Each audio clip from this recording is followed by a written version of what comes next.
ಇವತ್ತಿನ ವಿಡಿಯೋ ಏನು ಗೊತ್ತಾ ಫ್ರೆಂಡ್ಸ್, ಮೀನು ಸಾಕ್ತಾ ಇದ್ದಂಥ ಕೊಳವನ್ನು ನಾವು ಸೋಲಾರ್ ಡ್ರೈಯರ್ ಆಗಿ ಮಾಡ್ತಾ ಇದ್ದೀವಿ. ಈ ಕೊಳದಲ್ಲಿ ತುಂಬ ಮೀನುಗಳಿದ್ದಿತ್ತು, ಆದರೆ ಸೋಲಾರ್ ಡ್ರೈಯರ್ ಅನ್ನೋದು ಈಗ ಅವಶ್ಯಕವಾಗಿರೋದ್ರಿಂದ ಮತ್ತು ನಮಗೆ ಇಲ್ಲಿ ಸುತ್ತಲೂ ಅಡಿಕೆ ತೋಟ ಆಗಿರೋದ್ರಿಂದ ನಮಗೆ ಬೇರೆ ಜಾಗನೂ ಇಲ್ಲ ಸೋಲಾರ್ ಡ್ರೈಯರ್ ಮಾಡಲಿಕ್ಕೆ.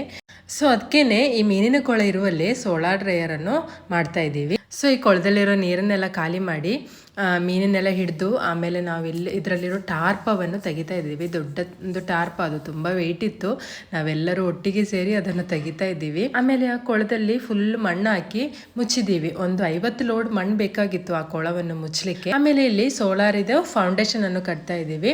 ನೆಲದಿಂದ ಒಂದು 2 ಅಡಿ ಮೇಲೆ ಇದರ ಫೌಂಡೇಶನ್ ಅನ್ನು ಕಟ್ತಾ ಇರೋದು. ನೋಡಿ, ಹಿಟಾಚಿ ಬಂದ ಫೌಂಡೇಶನ್ ಅಲ್ಲಿ ಹಾಕಿರುವಂತ ಮಣ್ಣೆಲ್ಲ ಈಗ ಲೆವೆಲ್ ಮಾಡ್ತಾ ಇದೆ. ನಾವು ಮೀನಿನ ಕೊಳ ಇದ್ದಲ್ಲಿ ಇದನ್ನು ಮಾಡಿರೋದ್ರಿಂದ ಸ್ವಲ್ಪ ಖರ್ಚು ಕೂಡ ಜಾಸ್ತಿ ಆಯಿತು. ನಾವು ಮೇನ್ ಆಗಿ ಇದನ್ನು ಕಟ್ತಾ ಇರೋದಂದ್ರೆ ನಮಗೆ ಮೇನ್ ಆಗಿರೋದು ಅಡಿಕೆ ತೋಟ.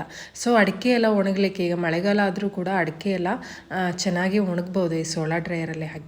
ನೋಡಿ, ಇದರ ಫೌಂಡೇಶನ್ ಈಗ ರೆಡಿ ಆಗಿದೆ. ಇದು 80 ಅಡಿ ಉದ್ದ ಇದೆ ಮತ್ತೆ 30 ಅಡಿ ಅಗಲ ಇರೋದು. ಉಳಿದಿದ್ದ ಕೆಲಸಗಳನ್ನೆಲ್ಲ ನನಗೆ ಶೂಟ್ ಮಾಡ್ಲಿಕ್ಕೆ ಆಗಿಲ್ಲ, ಯಾಕಂದ್ರೆ ನನ್ನ ಮನೇಲಿ ಇರಲಿಲ್ಲ. ಆಮೇಲೆ ನೋಡಿ, ಸೋಲಾರ್ ಡ್ರೈಯರ್ ಎಲ್ಲ ಫುಲ್ ಕೆಲಸ ಎಲ್ಲ ಮುಗ್ದ್ರ ಮೇಲೆ ನಾನು ತೋರಿಸ್ತಾ ಇದ್ದೀನಿ.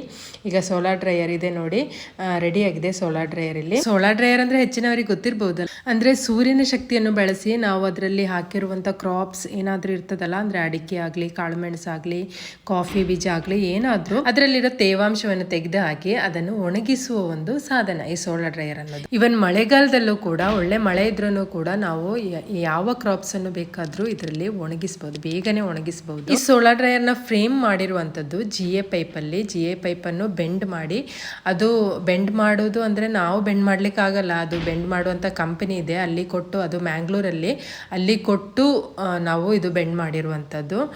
ಒಂದೊಂದೇ ಪೈಪನ್ನು ಬೆಂಡ್ ಮಾಡಿ ಆಮೇಲೆ ಅದನ್ನು ವೆಲ್ಡ್ ಮಾಡಿ ಜಾಯಿಂಟ್ ಮಾಡಿ ಈ ಫ್ರೇಮ್ ಅನ್ನು ಮಾಡಿದ್ದಾರೆ. ಮತ್ತೆ ಇದ್ರ ಮೇಲೆ ಹಾಕಿರುವಂತ ಶೀಟ್ ಅನ್ನೋದು ಸಿಲ್ಪಾಲಿನ್ ಶೀಟ್ ಅಂತ, ಅದು ತುಂಬಾ ಹೀಟ್ ನಿಲ್ತದೆ. ಮತ್ತೆ ಈ ಶೀಟ್ ಅನ್ನೋದು ಲಾಂಗ್ ಲಾಸ್ಟಿಂಗ್ ಕೂಡ. ಮತ್ತೆ ಇದ್ರ ದಪ್ಪ ಬರೋದು 200 GS. ಮತ್ತೆ ಇದ್ರದ್ದು ಮಾಯಿಶ್ಚರ್ ಎಲ್ಲ ಹೊರಗಡೆ ಹೋಗ್ಲಿಕ್ಕೆ ನೋಡಿ ಮೇಲ್ಗಡೆ 3 ಫ್ಯಾನ್ ಅನ್ನು ಫಿಟ್ ಮಾಡಿದ್ದಾರೆ. ಈ ಐಟಮ್ಸ್ ಅನ್ನೆಲ್ಲ ನಾವು ತಗೊಂಡಿರೋದು ಮ್ಯಾಂಗ್ಳೂರಲ್ಲಿ. ಇವರದ್ದು ಡೀಟೇಲ್ಸ್ ಬೇಕಾದ್ರೆ ಕಮೆಂಟ್ ಮಾಡಿ, ನಾವು ಕಳಿಸ್ಕೊಡ್ತೀವಿ. ಮತ್ತೆ ಇದ್ರದ್ದು ನೆಲ ಸ್ವಲ್ಪ ವರ್ಕ್ ಬಾಕಿ ಇದೆ, ಅದರಲ್ಲಿ ಇನ್ನೂ ಸ್ವಲ್ಪ ಮಣ್ಣು ಹಾಕಿ ಲೆವೆಲ್ ಮಾಡಿ ಅದಕ್ಕೆ ಮ್ಯಾಟ್ ಅನ್ನು ಹಾಕಬೇಕು. ಮತ್ತೆ ಇದ್ರ ಬಗ್ಗೆ ಏನಾದ್ರೂ ಜಾಸ್ತಿ ಡೀಟೇಲ್ಸ್ ಏನಾದ್ರೂ ಬೇಕಿದ್ರೆ ಕಮೆಂಟ್ ಮಾಡಿ, ನಾನು ರಿಪ್ಲೈ ಕೊಡ್ತೀನಿ.